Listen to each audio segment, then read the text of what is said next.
Tuombe. Mungu Baba Mwenyezi, tunalitukuza na kulibariki jina lako Bwana. Asante kwa ajili ya asubuhi njema ambayo Mungu umetupa. Tunakushukuru kwa sababu ya jinsi ambavyo Bwana umetupenda upeo.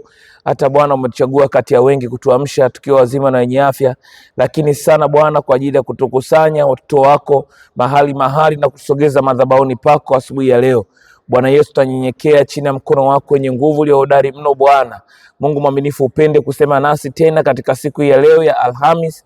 Na Bwana Yesu, tunatamani siku hii ya leo pia ikaanze pamoja nawe.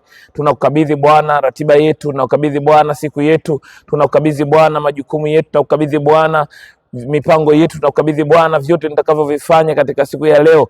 Miili yetu Bwana ukaitumia mwenyewe ikawe dhabihu timilifu mbele zako.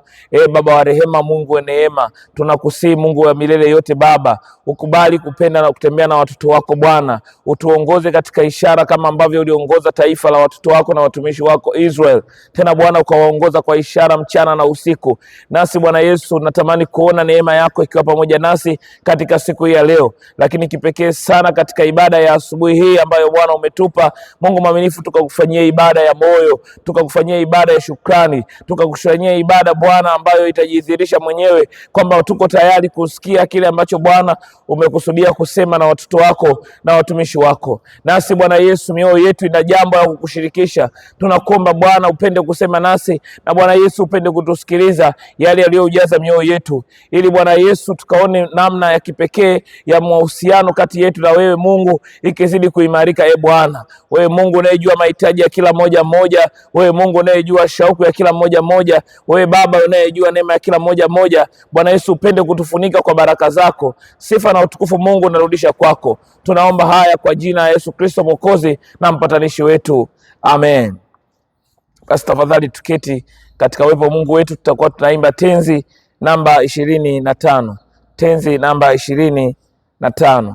Tenzi namba 25. Nimekombolewa na Yesu aliyenirehemia, kwa bei ya mauti yake nimekuwa mtoto wake. Kombolewa,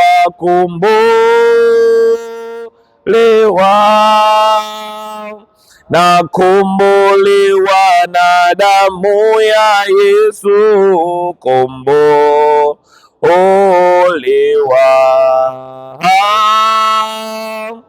Mimi mwana wake kweli, kukombolewa na furahi, kupita lugha kutamka, kulionyesha pendo lake. Nimekuwa mtoto, kombolewa,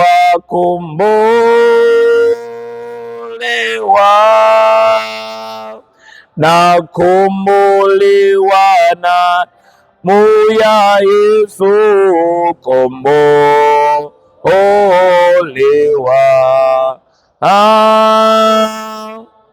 Mimi mwana wake kweli, nitamwona uzuri wake, mfalme wangu wa ajabu. Na sasa najifurahisha katika neema, kombolewa,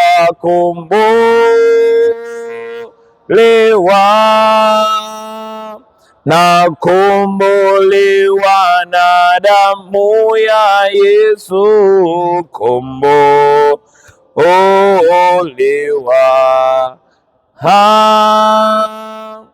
Mimi mwana wake kweli, najua taji imewekwa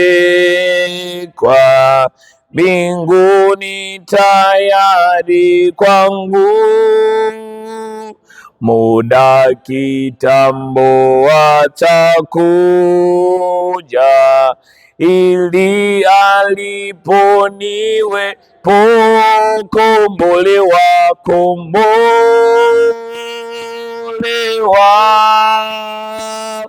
na kombolewa na damu ya Yesu, kombolewa.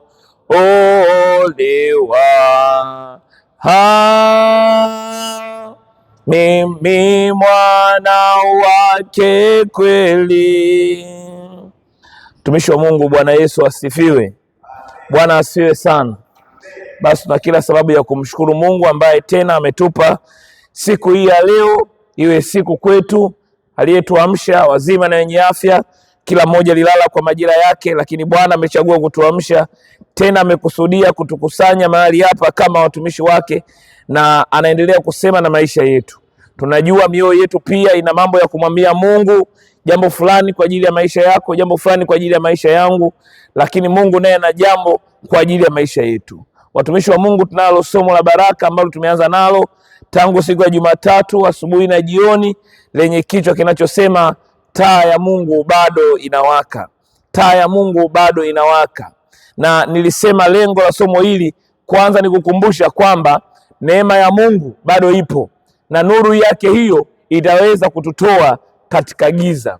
Neema ya Mungu ama nuru ya Mungu bado inawaka, ama neema ya Mungu bado ipo na nuru hiyo ama neema hiyo inayo uwezo wa kututoa katika maisha ya giza. Lakini lengo la pili la somo hili kwanza ni kukujengea maarifa ili uondokane katika maisha hayo ya giza, maisha ya upweke, maisha ya utupu, maisha ya hofu, maisha ya mashaka. Neno la Mungu linasema katika kitabu cha Isaya sura ya 17 mstari wa 14, jioni imejawa hofu. Neno la Mungu katika kitabu cha nabii Isaya inasema jioni imejaa hofu, lakini hawako tena. Kusoma kitabu cha nabii Isaya sura ya 17 mstari wa 14, anasema wakati wa jioni tazama kuna hofu, lakini kabla ya mapambazuko hawako, na ajali yao wanaotunyang'anya mali zetu. Anasema wakati wa jioni tazama kuna hofu, na kabla ya mapambazuko hawako. Hilo ndilo fungu lao watutekao, na ajali yao wanaotunyang'anya mali zetu. Kwa hiyo anasema nyakati za jioni ni nyakati za hofu, nyakati za mashaka, lakini ashukuriwe Mungu katikati ya jioni, acha tuacha tubaki hapo katika mazingira hayo hayo ya giza.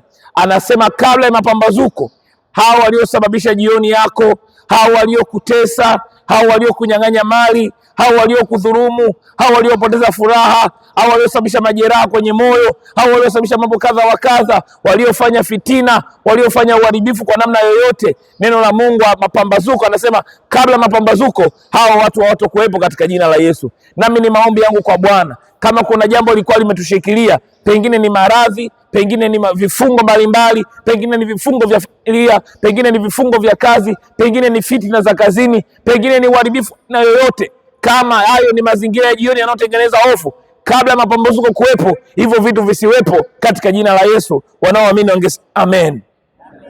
Kwa hiyo anasema nyakati za jioni ni nyakati za hofu, nyakati za jioni ni nyakati za hofu, lakini kabla ya mapambazuko Mungu anatupa assurance kwamba kabla mapambazuko hayajafika, vyote vilivyosababisha hiyo hofu, vyote vilivyosababisha huo huzuni, vyote vilivyosababisha huo upweke havitokuwepo, kwa sababu nuru ya Bwana ikiwepo italitenga mbali giza. Neno la Mungu katika kitabu cha Mwanzo sura ya 1 mstari wa 3 anasema na iwe nuru, ikawa nuru, na hiyo nuru ikaitenga mbali giza. Anasema akaliweka giza kule na nuru kule, na akasema akaiona nuru kuwa ni njema sana. Kwa hiyo akaita nuru mchana na giza akaliita usiku. Ikawa jioni, ikawa asubuhi, siku moja. Watumishi wa Bwana, kwa hiyo washukuru Mungu kwamba katika mazingira yote, katika majira yote, bado taa ya Bwana inawaka katika jina la Yesu. Kwa hiyo kimsingi somo letu lina malengo hayo mawili, kwamba kwanza kukumbusha neema ya Mungu. Wapendwa, mara nyingine shetani anatusaulisha kwamba sisi ni akina nani. Shetani anatusaulisha kwamba sisi ni akina nani. Wapendwa, maisha yetu ya kila siku, pengine changamoto za kila siku, hofu ya kila siku na mashaka ya kila siku inaweza ikakusaulisha kwamba wewe ni mtoto wa Mungu ambaye Bwana akasema si vema. Akaona huyu kwanza, kwa sababu ya jinsi hii, anasema akaona kwa jinsi ili apate kukukomboa, anasema akamtuma mpaka mtoto wake mpendwa, ili kila anayemwamini asipotee, bali awe na uzima wa milele. Wapendwa, Yeremia anasema ninajua mawazo ninayowazia ninyi ni mawazo ya amani, si ya mabaya. Kwa hiyo inawezekana tukatembea katika hofu ya kibinadamu na tukadhani kwamba Mungu ametuacha. Wapendwa, somo hili linakukumbusha kwamba neema ya Mungu bado ipo kwenye maisha ya kwangu, neema ya Mungu bado ipo kwenye maisha ya kwako, katika jina la Yesu. Sema amen. Wapendwa, tunapouguza sana, wapendwa, tunapopambana sana na maisha, wapendwa, tunapopambana sana na biashara, tunapopambana na vitu fulani fulani, tunapopambana kwenye mambo ya kifamilia, mara nyingine ni rahisi kutokusikia sauti ya Mungu. Ni rahisi kujihisi kama uko peke yako. Ni rahisi kujiona kama uko mpweke. Ni rahisi kujiona kama uko alone and lonely. Wapendwa, neema ya Mungu bado inatafuta. Yeye anayesema mimi mawazo yangu si mawazo yenu. Ninyi mnapojiwazia kujikatia tamaa, yeye anasema kama mama yule, ni heri mama anayenyonyesha anaweza kumsahau mtoto wake, lakini sio Mungu kukusahau wewe ama kunisahau mimi. Kwa hiyo watumishi wa Mungu, kwenye hiyo hatua unayopitia, kwenye hayo mazingira unayopitia, kwenye huo ugonjwa ambao unauguza ama kuuguliwa, wapendwa, hauko peke yako katika jina la Yesu. Acha nikwambie, hauko peke yako katika jina la Yesu.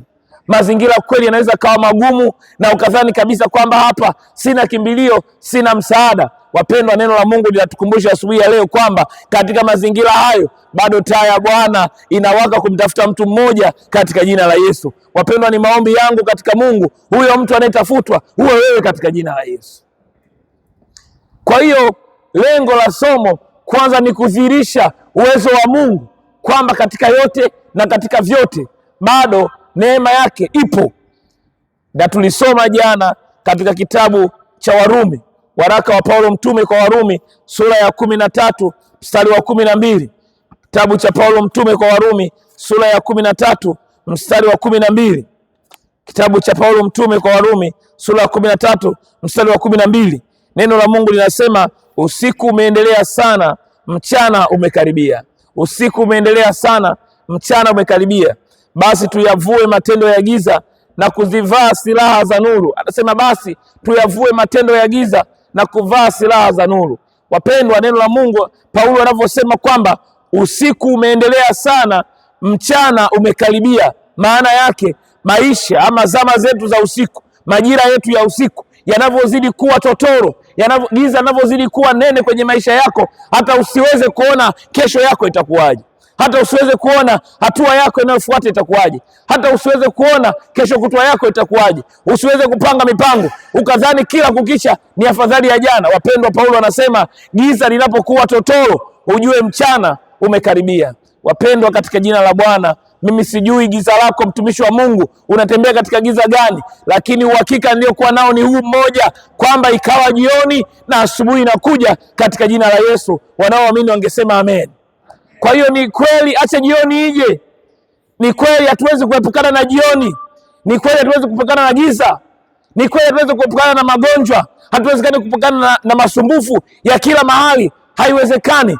Lakini uhakika ni moja tu, mpendwa mwanangu. Uhakika ni moja tu, mtumishi wa Bwana. Uhakika ni moja tu, watumishi wa Mungu, ambaye Bwana anataka kusema na maisha yetu. Usisahau kama neema ya Mungu bado ipo. Usisahau kama nuru ya Mungu bado inatafuta mtu mmoja, impe spotlight, imtoe katika giza na kumweka katika nuru. Ni maombi yangu Bwana afanye nuru kwenye maisha ya kwako katika jina la Yesu. Sema amen. Kwa hiyo wapendwa, neno la Mungu mara kadha linatoa mifano ya wazi kwamba katikati ya giza Mungu anafanya nuru na inakuwa nuru katika jina la Yesu. Sasa jana jioni tulisogea hatua moja, tukaanza kuangalia kwa nini shetani anapenda kutengeneza giza kwenye maisha yetu. Kwa nini shetani hutengeneza giza kwenye maisha ya watumishi wa Mungu? Kwa nini shetani anapenda kutengeneza giza kwenye maisha ya watu wanaomwamini Mungu. Shetani anapenda kutengeneza giza kwenye maisha ya watoto wa Mungu. Jambo la kwanza ambalo tulilisema ni ili akucheleweshe. Jambo la kwanza anafanya makusudi ili akucheleweshe. Unao mpango fulani, unasema by age of 40 nitakuwa nimefanya fulani, by age of 30 nitakuwa nimefanya fulani, mpaka miaka 50 nitakuwa nimefanya jambo fulani, mpaka miaka 60 nitakuwa nimefanya 1 2 3. Ili shetani akucheleweshe, anatengeneza giza kwenye maisha yako ili usione kesho, ili usiweze kwenda mbali, ili usiweze kupiga hatua, ili usifanye kitu fulani. Wapendwa katika jina la Bwana, kama ni mpango wa shetani kushikilia maisha yetu kwa njia ya giza, ametukosa. Wapendwa, somo hili litatutoa katika giza, na kama Mungu ametuandikia hatima yetu kwamba tutaipata katika age of 30, age of 40s, age of 50s, nasema hiyo hatima tutaifikia katika jina la Yesu. Wanaoamini wangesema amina kubwa. Nasema wanaoamini wangesema amina kubwa. Wapendwa, kama shetani mpango wake ni kutuchelewesha, neno la Mungu linasema katika kitabu cha Mwanzo kuanzia sura ya 10 jinsi maisha ya safari ya Yakobo ambaye anatoka kwake kwenda kwa mjomba yake, inaonyesha kabisa ile safari ilikuwa inaendelea, lakini ili ampunguzie mwendo Yakobo, anasema akatengeneza giza katikati. Yakobo hawezi kuendelea kwa sababu giza limeingia, hawezi kupiga hatua kwa sababu giza limeingia, hawezi tena hawezi kununua kiwanja, hawezi kuanza ujenzi. Kiwanja kile alichokinunua toka mwaka 2015 mpaka leo kiko vile. Wapendwa, hizo roho za kuchelewesha asubuhi ya leo tunazikataa katika jina la Yesu.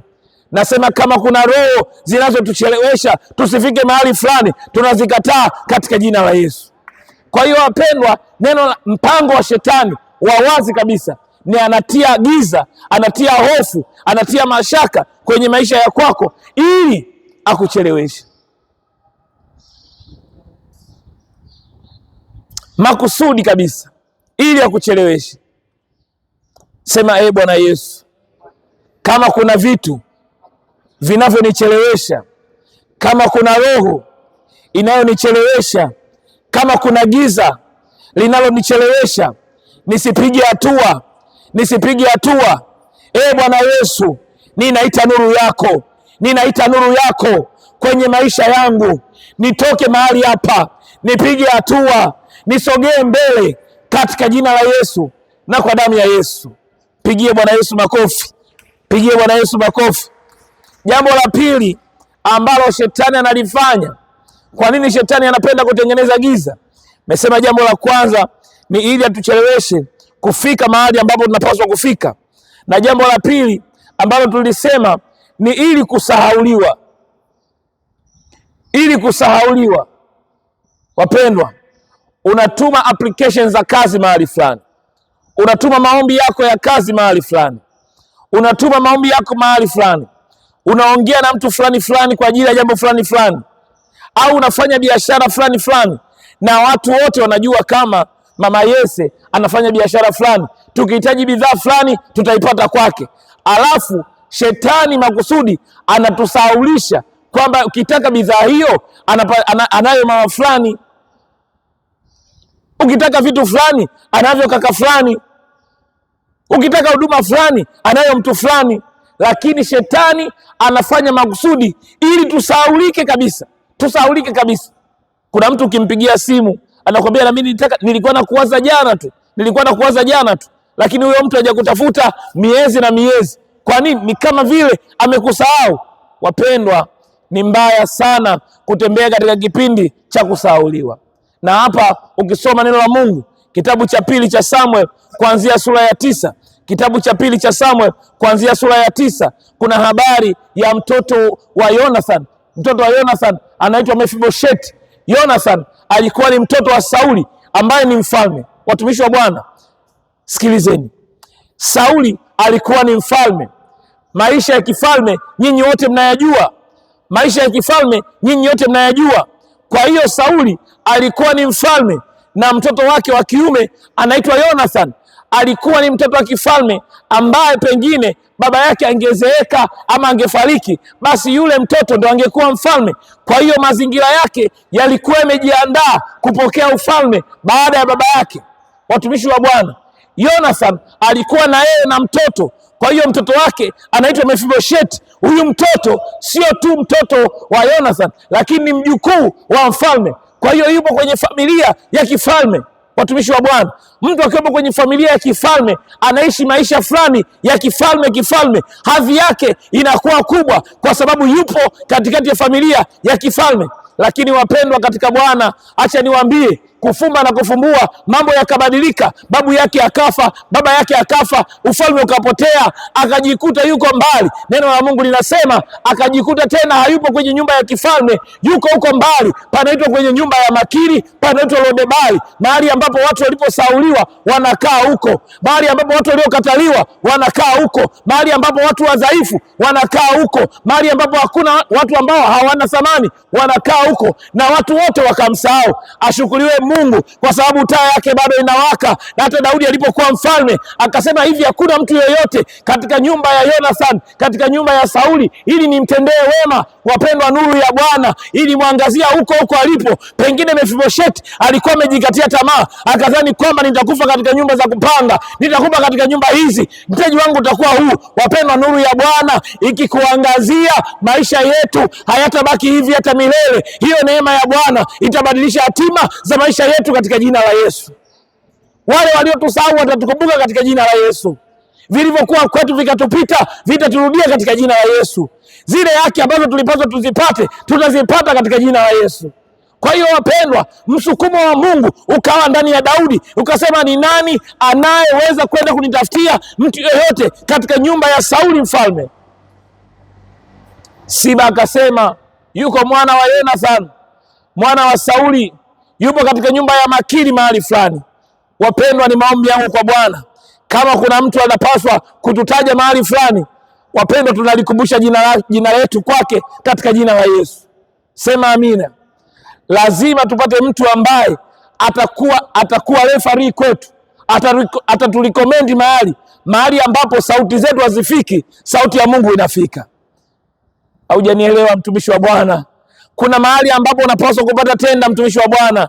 Kuna mahali ambapo unapaswa kupata amani, mtumishi wa Bwana. Kuna mahali ambapo unaweza kupata familia, mtumishi wa Bwana. Kuna mahali ambapo unaweza kupata mpenyo, mtumishi wa Bwana, na sauti yako au uchumi wako inaweza sikufikishe mahali hapo. Wapendwa, iko nguvu ya Bwana inayoweza kuwasukuma huko huko walipo, wakakumbushe kwamba kuna mtu yuko Kinondoni, kuna mtu yuko Mwananyamala, kuna mtu yupo Kariakoo, kuna mtu yuko Makumbusho, kuna mtu yuko mahali fulani. Hao watakuwa marefari wetu kuturecommend mahali ambapo sisi hatuwezi kufika. Sema amina. Sema amina. Kwa hiyo watumishi wa Bwana, huyu Daudi mfalme alitumiwa tu kama Mungu kubadilisha historia ya Mefiboshethi, yule ambaye watu walikuwa wamemsahau.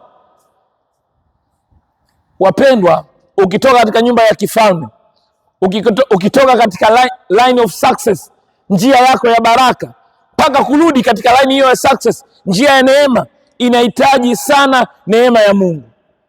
Wapendwa, tunahitaji baadhi ya watu watutaje mahali fulani. Tunahitaji Mungu awatuinulie watu sahihi, watakao tuinua, watakao tuombea, watakao tutia moyo, watakao kuwa wateja wa kudumu katika kazi zetu katika jina la Yesu.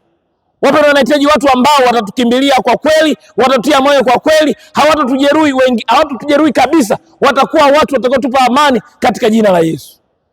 Sema Bwana Yesu, kama nimesauliwa, Bwana Yesu, kama nimetoka kwenye njia ya baraka, Bwana Yesu, ninaita nuru yako, ninaita neema yako, ninaita moto wako kwenye maisha yangu, kama ambavyo Bwana umemwonekania Mefiboshethi.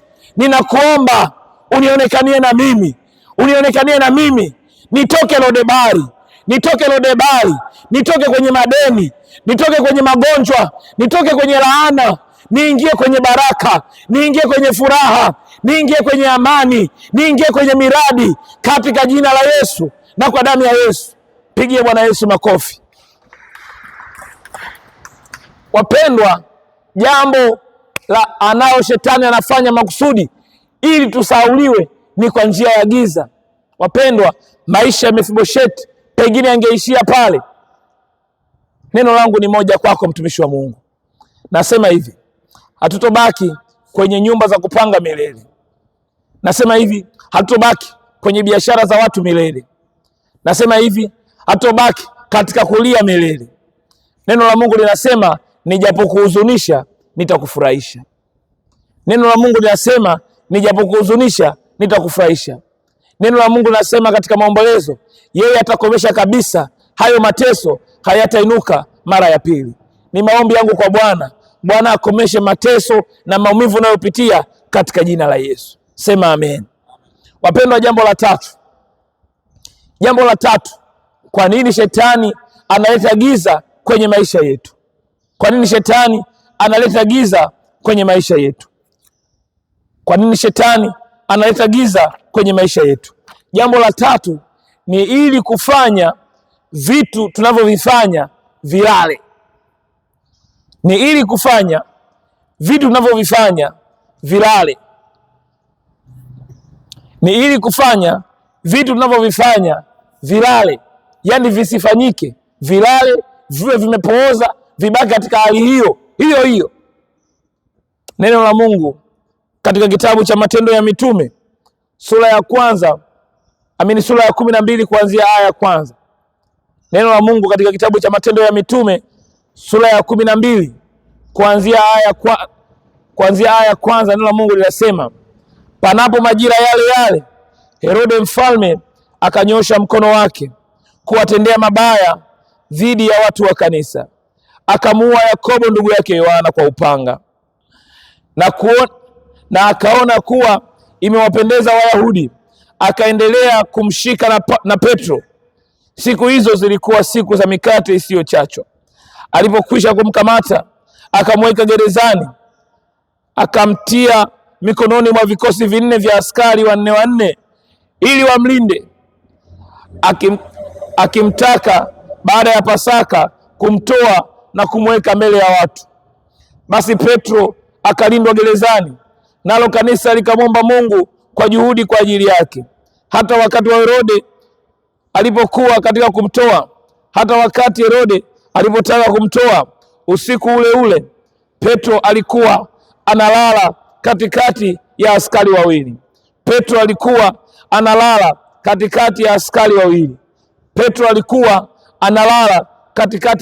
Naomba kanisa tuseme maneno haya pamoja nami. Petro alikuwa analala katikati ya askari wawili. Tena amefungwa minyororo miwili, walinzi mbele ya mlango wakilinda gereza. Mara malaika wa Bwana akasimama karibu naye, nuru ikamulika mle chumbani, akampiga Petro ubavuni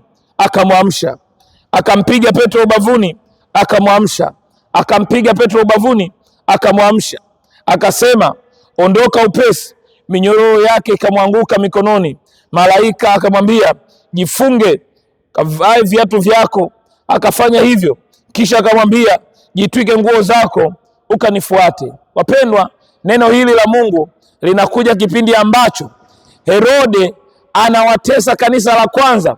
Kanisa la kwanza lilipita kwenye jioni zake, lilipita kwenye zama za huzuni, zama za mateso, lilipita katika kipindi kigumu ambacho watumishi wa Mungu walikuwa wanauliwa. Tena sio kuuliwa, wanapokuwa wanauliwa viongozi wanafurahi, Herode anafurahi, Wayahudi wanafurahi kuona kina Yakobo wanavyouliwa, watumishi wa Mungu. Hii ilikuwa ni kipindi ambacho kazi ya Mungu ilipaswa kuendelea mbele, lakini shetani anatia giza ili kazi ya Mungu isimame, kazi ya Mungu ilale, kazi ya Mungu isipige hatua. Kuna mtu mmoja juzi alikuwa ananishirikisha, tumeenda kuomba mahali fulani kwenye eneo lake. Kuna msingi una kama kozi 3-4 hivi. Huo msingi ni nyumba kabisa, unaona kabisa kwamba lamani imeshajengwa na ameshatengeneza msingi na ameshainua kozi kama 3 kama kozi 4.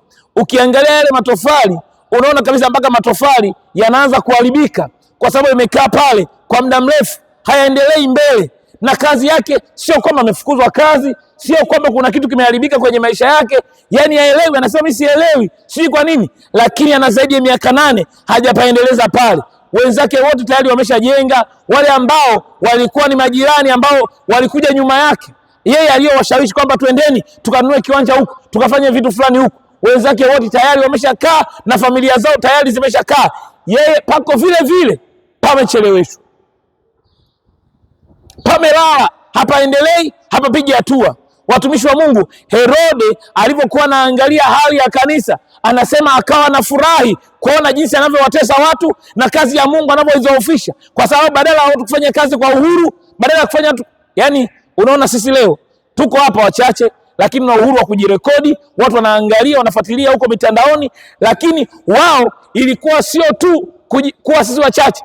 Kwanza kamera isingekuwepo, na sisi wenyewe tungekaa pengine huko vestry, tunajifungia, tunaambiana neno la Mungu kwa siri. Kwa sababu gani? Ni jambo la hofu, nalifanya kwa siri kubwa. Kanisa la kwanza lilitembea katika mateso makubwa, maumivu makubwa. Watumishi wa Mungu walikuwa wanauliwa waziwazi. Yakobo anauliwa, Herode akafurahi sana, akasema sasa kwa sababu wamefurahi, ngoja niwafurahishe zaidi. Akamkamata na Petro, akamweka gerezani. Wapendwa, ulikuwa ni mpango wa shetani hivyo vitu vya Mungu vilale. Ulikuwa ni mpango wa shetani, badala Petro kwenda kupiga injili, alale gerezani. Na neno la Mungu linasema Petro akalala katikati ya askari wawili walikuwa wakimlinda. Petro akalala gerezani. Ashukuriwe Mungu kwa sababu nuru ya Bwana bado inawaka katika jina la Yesu. Ashukuriwe Mungu kwa sababu neema yake bado inatafuta katika jina la Yesu. Kama mpango wa shetani ulikuwa tulale, wapendwa, tolala, hatutolala katika jina la Yesu. Kama mpango wa shetani ilikuwa turidhike kwamba hapa tayari tumefika, na asema hivi, hatutoridhika hapa, tutapiga hatua moja ya imani kusogea hatima zetu katika jina la Yesu. Wanaoamini wangesema amen. Kwa hiyo mpango wa shetani wa makusudi ni kufanya kudhoofisha kazi ya Mungu isiendelee mbele, kudhoofisha kazi ya mikono yetu isiendelee mbele, kudhoofisha huduma zetu zisipige hatua. Anatamani kutuona vile vile watumishi wa Bwana, vile. Yani furaha ya shetani ni kuona vile atusogei mbele. Viongozi wangu, furaha ya shetani ni kutuona kwamba morning glory yetu iko vile, atusogei mbele, tuko pale kila siku. Anatamani kuona kazi ya Mungu inaendelea kulala kila siku. Anatamani kuona. Wapendwa, neno la Mungu linasema malaika wa nuru. Sema malaika wa nuru. Sema malaika wa nuru. Malaika wa nuru akatokea mle gerezani, na bure mote hapakuwa tena usiku, pakaleta nuru. Anasema ile giza likakimbia, ikawa asubuhi, haikuwa tena jioni, ikawa asubuhi. Akasema akampiga Petro ubavuni, akamwamsha. Wapendwa, ni maombi yangu, Bwana amshe vilivyolala kwenye maisha yako katika jina la Yesu. Nasema Bwana amshe vilivyolala kwenye maisha yako katika jina la Yesu. Kama kuna mpango ulikuwa unapaswa kufanya, kama kulikuwa na hatua unapaswa kuifanya, kama kuna jambo ulikuwa unapaswa kulifanya, na pengine mazingira yanakwambia Bwana, kwa nini unafanya hivi? Kwanza hauna hela, kwanza hauna backup, kwanza hauna akiba, kwanza hauna nguvu, kwanza hauna uwezo, kwanza hauna kitu fulani. Wapendwa, Bwana malaika wa nuru aingie kwenye maisha yako, aamshe hiko kilicholala, tukakione kikatokee katika jina la Yesu. Sema amina. Kwa hiyo wapendwa, ni mpango wa shetani tu kutudanganya na kuturubuni kwamba hapa ulipo panatosha. Wapendwa, fumba macho uangalie maisha yako, kama ulipo ndipo unapotaka kuwa. Sema Bwana Yesu, ninakuomba uingilie kati. Ninaita malaika wa nuru kwenye maisha yangu, ninaita malaika wa nuru kwenye maisha yangu, ninaita malaika wa nuru kwenye biashara yangu, kwenye mikono yangu, kwenye kazi yangu, kwenye hatua yangu. Ninaita malaika wa nuru aingilie kati mahusiano yangu katika jina la Yesu na kwa damu ya Yesu. Ninaita malaika wa nuru kwenye afya yangu, ninaita malaika wa nuru kwenye mipango yangu katika jina la Yesu na kwa damu ya Yesu. Bwana Yesu, kila kilicholala ninakiamsha leo, kila kilicholala ninakiamsha leo katika jina la Yesu na kwa damu ya Yesu. Kama ni afya yangu, kama ni mpango wangu, kama ni kazi yangu, kama ni uchumi wangu, kama ni huduma yangu, kama ni maisha yangu ya rohoni, katika jina la Yesu na kwa damu ya Yesu, ninaamka sasa, ninaamka sasa, ninaamka sasa, ninaamka sasa, ninaamka sasa katika jina la Yesu na kwa damu ya Yesu. Hebu simama tusogee mbele za Mungu, mwambie Mungu kwa habari ya maisha yako. Mwambie Mungu, ninaita malaika wako wa nuru, ninaita nuru yako kwenye maisha yangu, ninaita nuru yako kwenye maisha yangu, ninaita nuru yako kwenye maisha yangu, ninaita nuru yako kwenye biashara yangu, ninaita nuru yako kwenye maisha yangu katika jina la Yesu na kwa damu ya mwana kondoo. Baba mwema, Mungu wa rehema, Baba, katika jina la Yesu na kwa damu ya mwana kondoo, watoto wako na watumishi wako asubuhi ya leo Bwana, tumesogea madhabahuni pako katika jina la Yesu na kwa damu ya mwana kondoo. Ni wewe Mungu unayejua vilivyolala kwenye maisha yetu, tukabaki katika hali ya mgando, tukabaki katika hali ya mfanano, maisha yale walioishi baba zetu, wale walioishi babu zetu, na sisi tunaishi katika maisha hayo. Bwana Yesu, neno lako linasema ukamwamsha Petro katikati ya askari, ukamwamsha Petro na minyororo ikamwacha, na minyororo ikakatika, na vifungo vya gereza vikamwacha, na vifungo vya gereza vikakatika. Baba, katika jina la Yesu na kwa damu ya mwana kondoo, katika jina la Yesu na kwa damu ya mwana kondoo, na iwe nuru kwenye maisha yetu, na iwe nuru kwenye maisha yetu, na iwe nuru kwenye maisha yetu, na iwe nuru kwenye maisha ya watoto wako na watumishi wako Bwana, na iwe nuru kwenye biashara zao, na iwe nuru kwenye kazi zao, na iwe nuru kwenye ndoa zao, zile zisizokuwa na amani Bwana, zile zisizokuwa na amani Bwana. Baba, katika jina la Yesu uwasaidie watoto wako na watumishi wako, tunanyenyekea chini ya mkono wako ulio hodari. Bwana Yesu, Mungu wa rehema, Bwana Yesu, Mungu wa milele, Bwana Yesu unetuwazia mema, tusaidie Bwana, tusaidie Bwana.